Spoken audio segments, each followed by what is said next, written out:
of speech, freedom to assemble, and freedom to elect our leaders. Freedom of the press, freedom of religion, and the right to due process. Essentially, the freedom and independence to live our lives and pursue happiness as we desire.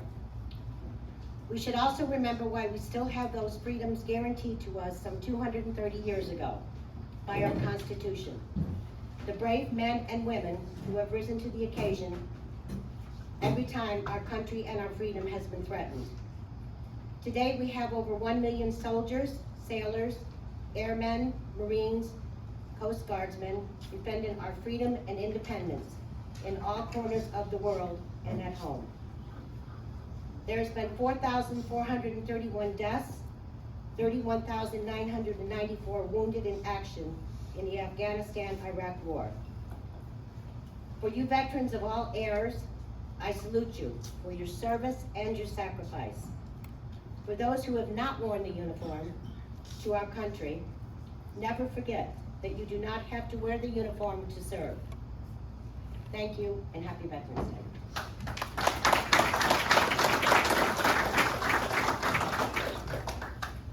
Thank you, Joanne, and thank you to Auxiliary for everything that you do for our post.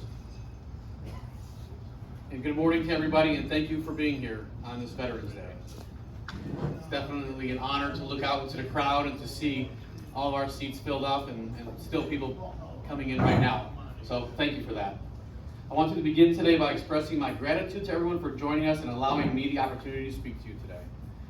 Going all the way back to the American Revolution, for everyone who served, there was no question about what they were fighting for. It was for their house, their home, their businesses, their farms, their villages, towns and cities. It was for freedom.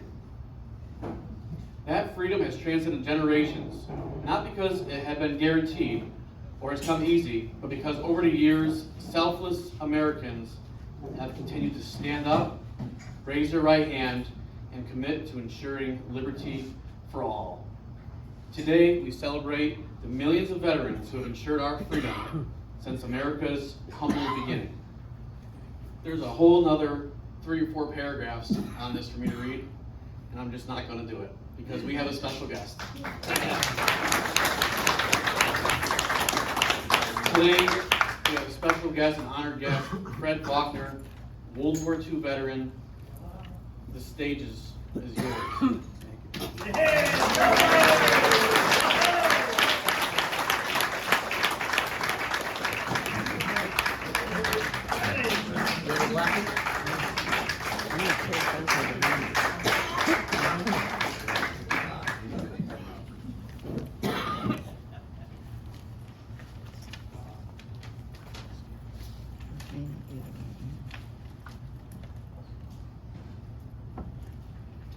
What a thrill it is to be back here again. I can't tell you how much it means to be able to share experiences and the camaraderie and all that we have in an organization such as this. I was very, very active for a number of years, and we had some health issues, one thing and another, and have not been here for some time, as you know, but I think I'm back. And I'm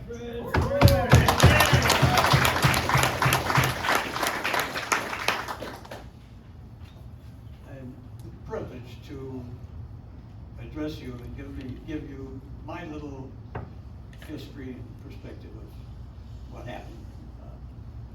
I was born and raised in Chicago in 1925, and I completed 1 year of college at Illinois Institute of Technology before I enlisted in the U.S. Army.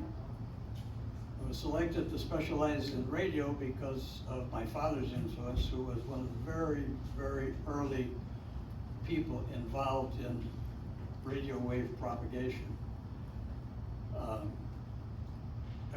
Because of that and my familiarity with, at that time, very primitive radio, I was selected and trained to be a German intercept operator and a radio direction finder operator at Camp Crowder, Missouri, down in the southwestern corner of Missouri.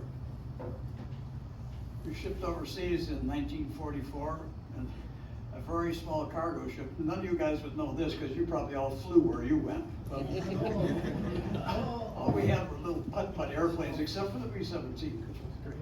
And well, there were a few others, but they weren't designed to carry passengers.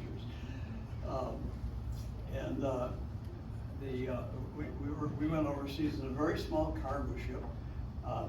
What happened at that time was every boat was commandeered, so to speak, by the government. And this was a United Fruit boat that we were on, which is a small boat. And we shared the crew quarters on the boat. There were only 12 of us GIs that were added on to their complement. So we shared their mess and we stood watch with them and so forth. But we were a very, very small group. We were in a convoy of 300 ships. It was the largest convoy at that time that had ever been assembled. And it was being escorted by Canadian corvettes. It's a very small boat because the American Navy was busy, shall we say, in the Pacific. Except for a few battleships at Normandy, the U.S. Navy was not in Europe. Because of submarine dominance in the North Atlantic, the convoy path was south, far enough south that I actually saw the Southern Cross, if you know a little bit about that kind of stuff. That's a long way. It was past the equator. And then we went east and then north. And despite this path, we encountered a wolf pack and lost 3 ships. Our unit was formed and trained in a little town south of London. And on completion of training, we shipped out, crossed the channel under fire from German bombers. Our ship was traveling alone, and we zigzagged our way to France, which wasn't far, but it took a while. The temperature was already falling. One of the salient features, shall we say, of World War II in Europe was the temperatures. You can't believe it. 10, 15 below zero for extended periods of time. And we had no heat. We didn't get blankets in time. It was tough. Most everybody suffered from frostbite of their feet. I got a little trouble with my hands, but most of the guys had foot problems. Upon reaching France, we traversed northern France and Belgium to the Netherlands, which was on the very north end of the Ardennes offensive. The Ardennes forest, which was where the Battle of the Bulge took place, in Europe they call it the Battle of the Ardennes, not the Battle of the Bulge as we do. It was named the Bulge because if you drew a line of the American armies on the French side, when the Germans went through, they broke that line and they created the bulge. And so I think probably the newspapers created the word bulge, and that's how it came about. Our mission was to intercept, translate radio traffic, and geographically locate the center, both tactical and strategic. Now that translates into, we sat out in the open with a little piece of equipment about 6 foot square, 7 foot square maybe, with a directional antenna mounted on top. And we were given frequencies with which to monitor, and when we did, then we rotated the antenna to get a direct line, and when we put 2 of these units together, it creates a point. With just the one, you don't know where it is along the line, but when the 2 of them came together, it creates the target point. And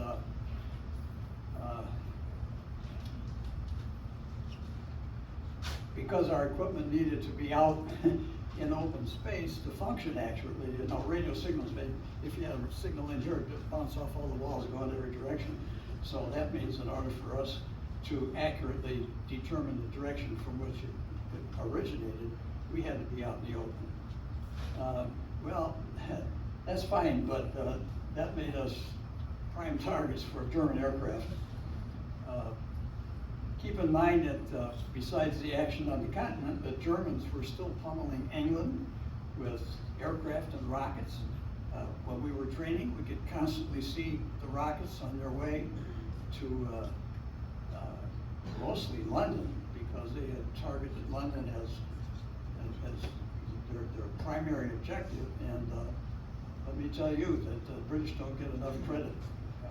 When I saw how they stood up to this, and they lived in their subways, it was terrible.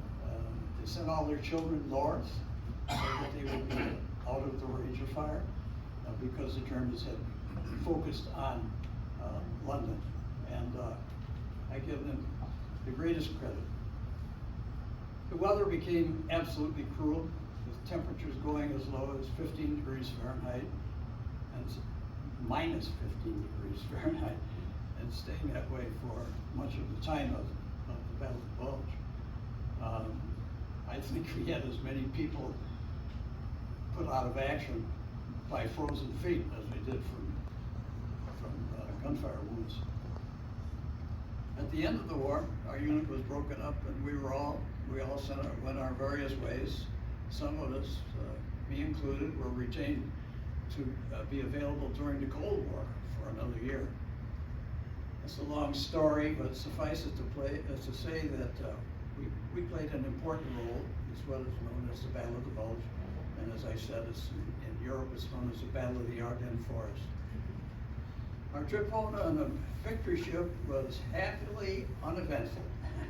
And so that's the end of my story. Thank you for the opportunity to tell you.